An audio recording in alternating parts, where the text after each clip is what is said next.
Hi guys, I'm Robbie Tolkien. Thank you so much for joining me. I'm really excited to teach you guys everything I've learned in the past 10 years.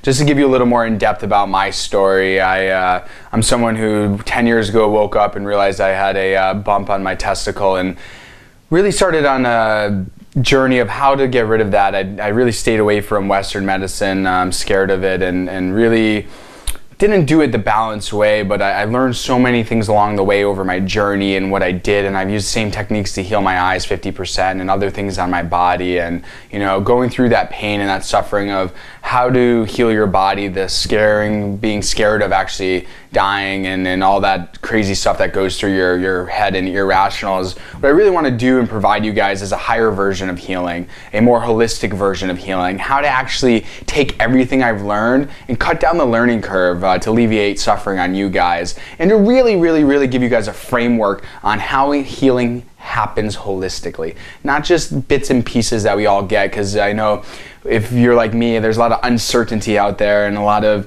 people saying different things and people healing from different ways, and you don't know which way to go and which one's right and which one's wrong, and you kind of just get confused and crazy, and that's where I was at, and I dove into a bunch of different things. I did some Eastern medicine, I did meditations, I did spirituality, I did all this stuff, and I really want to lay out the framework. So I've done it all in these 6 simple steps, and I'm really excited to share them with you. There's 6 things that you need to know in order to heal your body of anything, or to stay healthy if you already are. And I really want to jump in with them, and I'm really excited. So just realize that, again, this is the framework, and we will go deeper into all this stuff. So the first thing that you really need to understand and really need to do whenever you start the healing process is this first thing called belief. I mean, if you don't believe it's possible, it stops right there. End of story. There's nowhere else to go, because just by making it not believable, just by saying it's impossible, you lock yourself in a jail and call them impossibilities. And this is something that you hold the key to, and you can let yourself out. So there's some key questions that I want you to ask yourself when understanding and going into the belief of whether you can heal or not. And the first thing is, do you believe it's possible? Really? Just ask yourself. Get quiet. Do you believe it's possible to get rid of whatever's going on in your life? Do you believe it's possible that you can heal yourself? Because again, if the answer is no, none of this other stuff's going to matter, because these first 2 are the fundamentals to healing. So belief is where you got to start, because if someone came to me and said, hey Robbie, I want to heal myself, tell me what I need to do now, these are the steps. And I would bring them all the way down to number 1, which is belief. Do you believe it's possible? And if you don't believe it's possible, you got to ask the second question. What are you gaining for not believing it's possible? Honestly, ask yourself that. So you're walking through this, what do you get?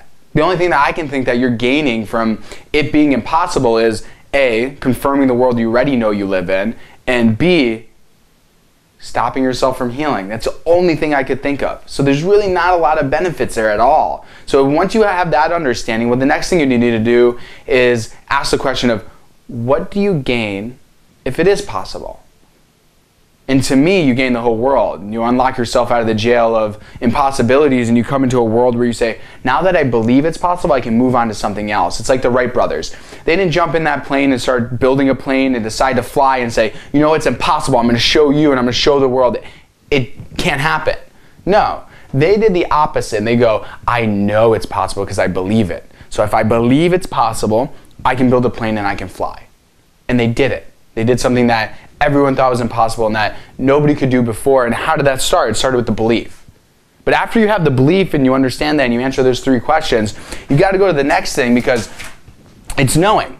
If you believe it's possible, but then you don't know it's possible, you're again stopped dead in water. You can't move forward. You can't grow your life, because we have the belief, but then what? Okay, I know I can heal myself. But do I know it's possible? Do I know without a shadow of a doubt that I can happen? No. So then nothing else is going to work. So these 2 things right here is the end all be all and the foundation of healing. Because once you know it's possible, you can move your life forward, which makes you ask the questions is, do you have a knowing that you can heal your body? Do you have a knowing that it's going to happen? And if you don't, you got to ask yourself the next question. Do you know how to build that knowing? Because it's like everything in life. You start off and you know what? You don't know. So, I pick up a basketball and I shoot it to go in the hoop. I don't know if it's going to go in, but how do I build that? How do I become someone like Michael Jordan who knows every time he shoots a basketball it's going to go in?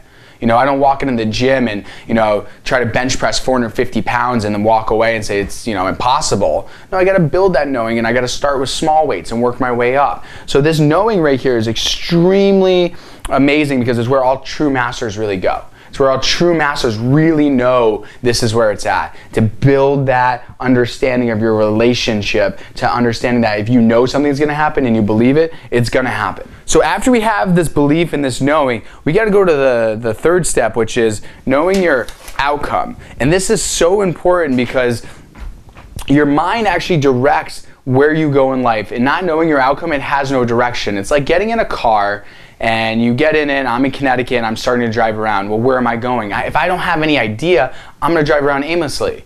And we do the same thing with healing in other parts of our life. So when you actually know the outcome, let's say I wanna go to California. It's getting a little more detailed. Well, California's a huge state. It's like 12 hours of driving in there. It's just too much. So at least I know where I'm going now. I can get from Connecticut to California. But where in California do I want to go? If I say I want to visit my brother who lives at this town and this address, I can drive right there. I know exactly where I'm going and I have my outcome. And to really describe this is my story with how I started getting my eyes better. Is I walked into my doctor's office and I sat down and I say, my eyes are going to get better. What do you think? And he goes, you're crazy. He kind of gave me one of those like looks like there's something wrong with me. And I said, I understand, but what do you think? Just tell me. And he goes, well, people come throughout my office all day long and no one's eyes get better. They usually get worse. So I've never seen someone actually eyes get better. And I knew at that point he was giving me a belief system that made it impossible, and a knowing that it wasn't going to work because he hasn't seen it before. So I didn't allow him to lock me in a jail called of impossibilities, which I knew I held the key. So I canceled those beliefs that he had, and I said, no, this is what I'm going to do. I actually am going to heal my eyes, and I want you to lower my prescription down a quarter in each eye. And he's like, I don't know if I'm going to do this. And I said, you know, if you don't, I'm going to find somebody that does. And where we were at was I was at -3.5 and -2 in my right. So -3.5 in my left and -2 in my right. And that's so bad that when I took off my glasses, I couldn't see. And I would get headaches, so I was always wearing my contacts and my glasses. And I said, let me explain it to you like this. It's like if I break my leg and you give me crutches and I walk around in crutches. And you say, you know what, I don't want you to strain yourself. So sit in a wheelchair, and then I'm wheeling around in a wheelchair, and he goes, I still don't want you to strain your leg. Lay in bed. Well, what's gonna happen? Atrophy. It's my leg muscles are gonna deteriorate and they're gonna go away. Same with my eyes. Every time I come in here, you up my prescription. Or it gets leveled, and then my eyes adjust and get used to it, and then it goes up. So I want to use my eyes. He goes, but you shouldn't strain them. I go, I agree you shouldn't strain them, but that's one end of the spectrum. But the other end of the spectrum is not using them at all. So I said, I want you to start lowering it so I can actually start training it. And I had no idea what I was doing at this time. This is a lot more during my discovery phase of exactly how to put this into words. So he goes, okay, I'll let you do it. He walks away. I leave and they come down, and I go back every like 3 to 6 months, and I go back and they get better. And he has to lower them even more. And he's like, okay, it's a coincidence, whatever, you know. Comes back again the third time, and they get even better. And he goes, okay, what are you doing now? And I still didn't have a clear idea. I'm like, I kind of know, but let me give you one concept. If your eyes can get worse, why can't they get better? And he just, oh, I never thought of that. I said, because this is the thing. We live in a world of twos. There's a left, a right, and up and a down. If they can get worse, they can always get better, but we only focus on them getting worse and only know that they'll get worse. So our outcome and our focus is on getting worse, and our belief and our knowing is it's not going to happen, and then we all wonder why it doesn't happen.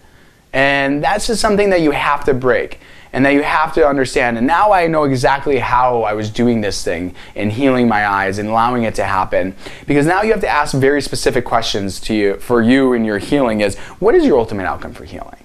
I knew in my eyes was to start lowering it and then eventually get them 100% better. So 100% better is a lot different than I want my eyes to be 25% better or 50% better, because that ultimate outcome I always knew was 100%.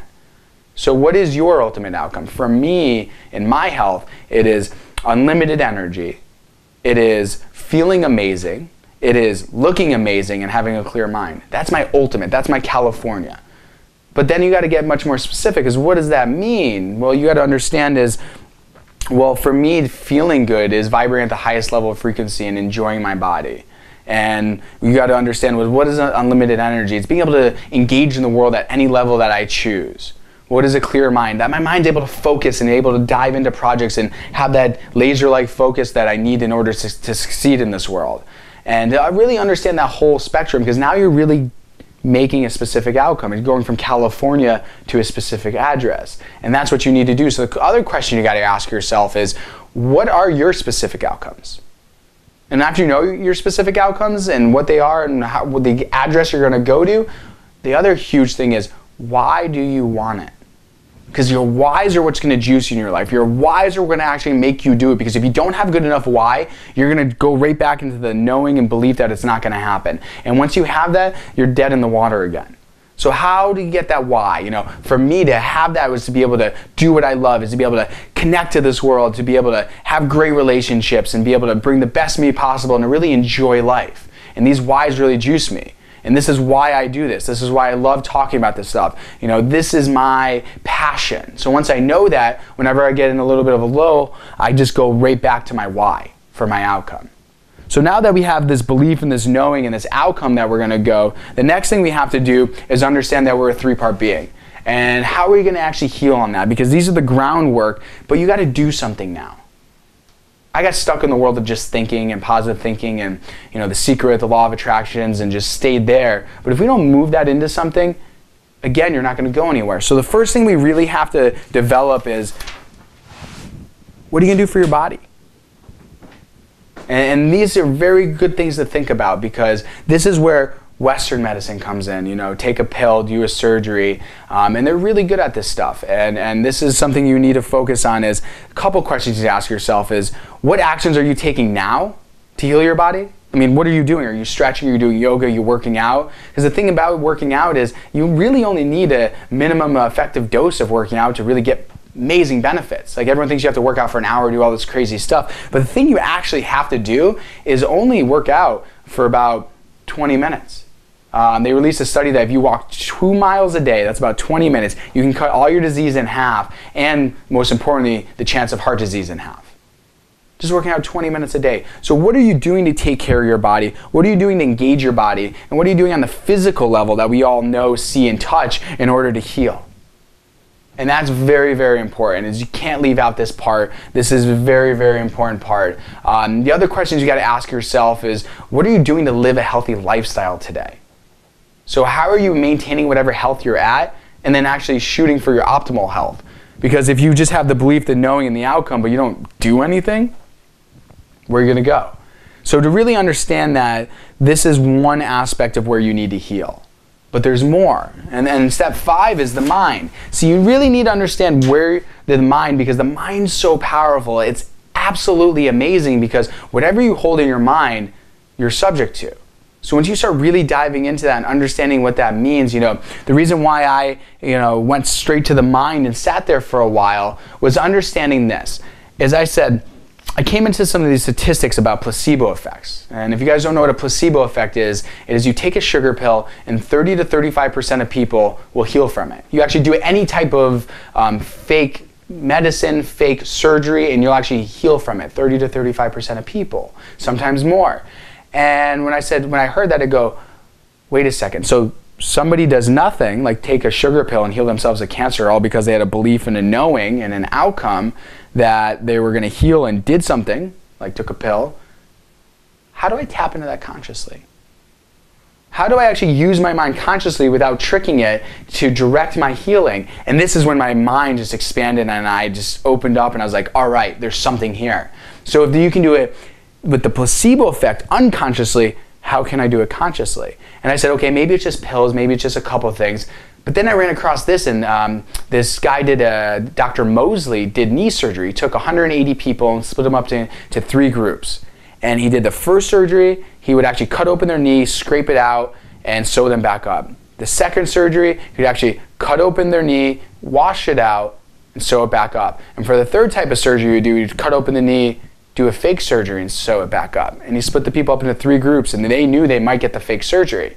So what he did was really interesting, is he knew how powerful the mind was. So what he would actually do is when he got into the room to do surgery, he had no idea what surgery he was doing. He actually had someone come hand him an envelope. He would pull out the envelope and it would say which type of the 3 that this person in this group would get. And then he would do a fake surgery. He'd literally put a tape in, and he would have the tape playing of him cutting open the knee. He would talk it through. He would get the instruments. They would splash water around, and they would pretend to do a full-length surgery. And then they sewed him back up. And then what they did was they waited 2 years to actually tell people which surgery they got. What they found out was amazing. All 3 groups healed the same.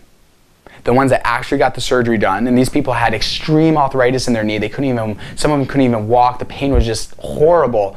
But they all 3 healed the same. How? I mean, I thought that blew my mind at that point, because I said, well, there's a physical body. You can't just change it with the mind.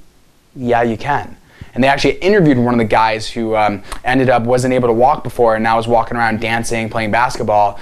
His name was Mr. Perez, and they said, Mr. Perez, how did your body heal? Was it Dr. Mosley? And he goes, no, Dr. Mosley was not the one that healed me. It was my mind. Think about the power of that. So to really dive in that, so the questions you really have to ask yourself are you able to eliminate excuses holding you back? Like your DNA, like, oh, this has been going on forever and all this stuff, because Bruce Lipton, another doctor, wrote a book called The Biology of Belief, where he actually shows that you can consciously change your DNA using your mind. And he does experiments and actually shows it to you. Absolutely amazing, game changer, because that's how we evolve, is our mind influences our body, changes the DNA, and that's how we keep progressing. So to really understand that, okay, well, what other excuses are you using? I'm too tired, I don't know how to. I mean, the excuses are going to stop you, because even if you have the belief in the knowing, but you're in the mind just saying excuses, it's never going to happen. You're always going to think about your outcome of why I can't do it versus your outcome of why I should do it and where I should go. So really understand that. And the next thing that you really have to understand about your mind is, what are you feeding your mind? Now, this one's a game changer. This one changes my life. All the information that you're hearing out of me isn't like I sat down one day and thought it all up. This is gathered from thousands of people and books and listening and trying and experiencing and becoming. And then that's where you need to understand that, is what are you putting in your mind? Because most of us walk through the day in a world of being negative. We wake up with negative thoughts. We roll out of bed, I can't believe I have to go to work today. And then you go in your car, or you turn on the news before you even get in your car, and they hear all the negative stuff, and then jump in your car and listen to radio or music. And how uplifting is that? Some of it is, some of it isn't. You go to work, you got your coworkers just talking to you about all the negative stuff they're doing and just bringing you down. And then you come back in your car to radio, to back home, to all your problems at home with your girlfriend, with your family, and then you go to bed all stressed out. How's that working for you? You must interrupt that pattern. You must feed your mind with amazing stuff, with actually people that have healed themselves, with ideas, with stories, with there's just so much out there. We live in the first time in the world where there's actually too much information. So let's filter that information and feed your mind of great stuff. Let's read books, listen to audio, watch video. Let's really start growing that mind and that muscle that we can build for you. So the other thing that really made me dive into the mind and understanding this was I heard this story about basically people with schizophrenia. This is how they figured it out. They had different personalities, and some personalities were allergic to one thing and some were allergic to another. And actually, if they changed personalities in the middle, so if they drank milk and the other personality came out that was allergic to milk, they would actually break out. And if that personality went away, the breakout would go away instantly. Same person, different minds, different body results. So then they actually had another person come in who went into a psychiatrist's office, and there was a rose there, and she was allergic to rose, and ran in the doctor's office and said, "Why do you have roses outside? You know I'm allergic to them. And look, I'm breaking out everywhere." And he turns to her and goes, "It's a fake rose." She goes, "Oh," and all of the symptoms start going away. So they started hypnotizing people and would actually give them what they're allergic to, telling them they're not, and they would drink it or eat it and they wouldn't have any breakouts. That's how powerful the mind is. So once I started to understand this, how do I not have to hypnotize myself? How do I not have to do placebo effect to really understand and dive into that? And that's what I did. And so now we have the body-mind connection that we understand. And obviously, I think you guys guessed it by now, spirit. This one you have to go into and you have to do. I know some of you are like, oh, please don't go into the God talk, and I'm not sure about it. I don't know what's going on. But hey, guys, it's another third of the pie. We can't leave it out. So there's just some really key things you have to know and understand is, this one's more about the allowing. So are you allowing yourself to heal? Are you getting out of your way when you do the body and you do the things that are right in the mind to allow your higher self to heal? And this is what I mean. One of my acupuncturists, he said this absolutely amazingly. He said, if you knew the 100,000 steps to heal yourself, I was like, uh-huh. He goes, even if you knew the 100,000 and could put them in order, I go, uh-huh. Even if you knew the 100,000 could put them in order, could you consciously do them? And I was like, no. And he goes, good, because it's actually trillions of steps. So to think that you know exactly how every cell divides and where everything has to go to shift the body, shift the mind, and you don't. So stop kidding yourself. When I say I healed my eyes, when I refer to I refer to my highest self. I refer to the deepest part of me that is the universe, what I consider to be God, that is everything. Everything that vibrates, everything that moves, all the seen and unseen is infinite intelligence. That's my version of God. And that's inside of me too. So if I have that, then I have to be able to connect to that and actually allow myself to heal. So the question is how do you connect to your higher self? How do you connect to what is God? Because if I sit here and talk about all this stuff and what does it mean and how to connect, and I say, just take my word for it, you don't have to do it. No, no, no. That's a huge mistake. I will never say that. I need you to experience it, because if it's just me talking, guess what? It's just me talking. I can give you the knowing, but then you got to experience it. So I'm going to talk about how do you actually connect to yourself? How do you actually get centered? How do you actually connect to that higher being, feel it? Because then you can describe it for yourself after that, and I don't have to, I can lead you down the path, but I'm not walking it for you, and you're at the back end, and I'm just saying, hey, this is how it is, it's great, just stay back there, I'll keep telling you how it is. No, you must experience it. So that's really, how do you connect to yourself? Major question you got to answer. And then, what world do you live in? Because this is so important. Einstein said, the thing that just blew my mind when I heard this, he goes, the most important question you have to ask yourself is if you live in a friendly world or a hostile world, because that's the world you're going to live in. And I was like, why is a scientist saying this? And he got it. Because your idea on the world will shift your outcome, and you'll actually get that world. If you think you live in a friendly world, then you will live in a friendly world. If you think you live in a hostile world, then you will live in a hostile world. That's why I turn off the news, because every time I watch it, I feel like I live in this horrible world where everyone's out to get each other and all these horrible things are happening. And then I feel that way, and then I notice it in my personal world starting to happen. So I switch it, and I actually know that my outcome and what I do affects my spirit and how I live this world. I live in a friendly world. I live in a world where healing is possible. I live in a world where it's not only possible, but I know it's going to work. And I don't not only know it's going to work, I've seen it work. So I have to get you to that place and really understand that. And then this whole idea up here is meditation too. What is meditation? I know a lot of you, it's this thing where you sit down, cross your legs. Well, the big thing that people don't ask when they say, I want to meditate, is why? What is your outcome and why? Because there's so many different ones. There's healing meditations to heal. There's joyful meditations to become joyful, and loving meditations to become love. There's meditations for manifestation, to actually create things, to calm your mind down before you go to bed, to be less stressful, to get rid of anxiety. They're all going to take you in a different direction. So what is that ultimate outcome when you talk about meditation, and which one's right for you? These are all questions you need to know and ask yourself, because meditation is not only sitting in a chair quietly still. It's a good way to start. But meditation is just staying in that zone and connected while moving through the world. That's the ultimate. That's enlightenment. That's the highest level, is to be able to highly connect to yourself and be in a deep state at all points in time. And then you move through life joyfully. You move through life easily. So to really understand this, and then the biggest thing after seeing all this, and I hope you guys see it's a little person. We got a head with 2 arms and a body and 2 legs. I would love to say we meant to do that, but we didn't. But be a whole person, and this is what I'm talking about. The thing that I ran into that could really help you guys right now, if you understand this, is everyone has a third of the pie, and they think they're the whole pie, the whole thing of healing. You go to Western doctors and they say, it's all about the body. Don't even worry about the mind. I'll give you pills. I'll give you surgery. That's all you have to care about. And then you can get stuck in that world. And they heal millions of people. Let me repeat that. They heal millions of people. Can't deny that. So if you're someone that's really against Western medicine, look at the results.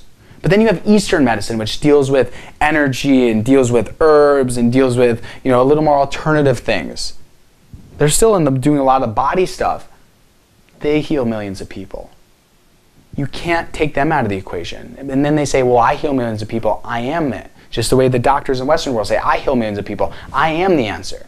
And then within those actual fields, you have doctors arguing with each other saying, I am the answer. You got doctors that do surgeries, you got doctors that do rehabilitation, you do all this stuff. They say, no, don't go there. I'm the way. Let's do this. And then you have Eastern saying the same thing within them. Acupuncture saying, no, this is the way to do it. Chiropractor saying, no, this is the way to heal. And nutritionalists saying, no, I'm the way to heal.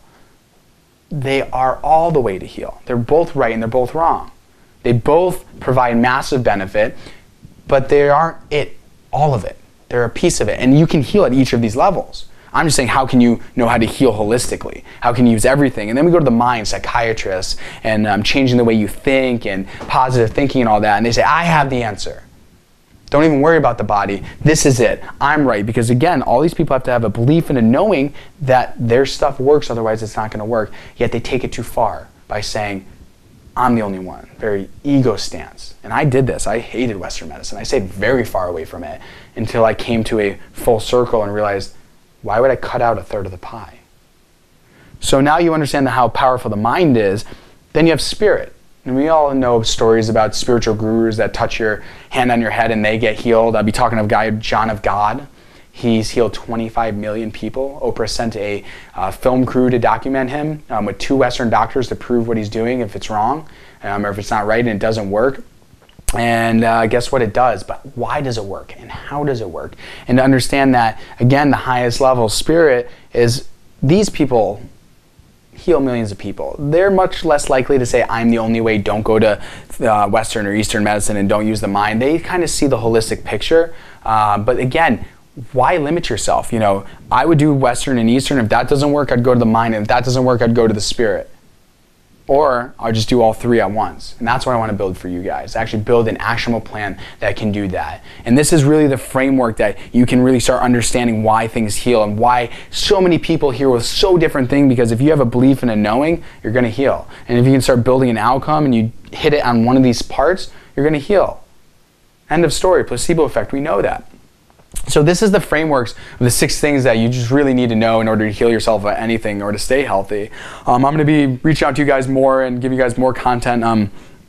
Please leave me comments or email me with stories you've healed from, or understanding questions that you have, or concerns or negative stuff. Whatever you want to write, right on the bottom. I'd love to reach out and start talking with you and address it to you and really get all your guys' feedback, because again, this is for you guys. This is to help train you guys how to train your mind, body, and spirit in order to heal from anything. So reach out to me. I look forward to talking with you. Thank you so much for taking this time to listen to me, and I'll see you soon.